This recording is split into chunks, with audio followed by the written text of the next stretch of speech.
Welcome to Chillin' 101. We hope this video helps. You begin by identifying which entry-a-id you need a minor for. That choice determines which row and column you remove.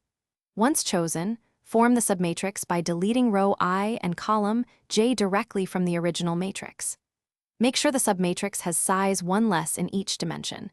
For a 3x3 original, you now have a 2x2.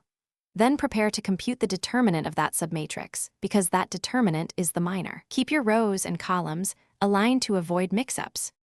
Now compute the determinant of the submatrix you formed. For 2x2, use add minus BC. For 3x3, do Saris or expansion. For larger submatrices, use Laplace expansion along a row with zeros or apply row operations. Swapping flips sign, multiplying a row scales determinant, adding a multiple preserves it. Once done, if you reduce to upper triangular, multiply diagonal entries to get the determinant. Make sure to track any sign changes, or scale. To finish, record the minor m-ij as the determinant you computed. Then remember cofactors use the sign, -1. I plus j times that minor if you need cofactors.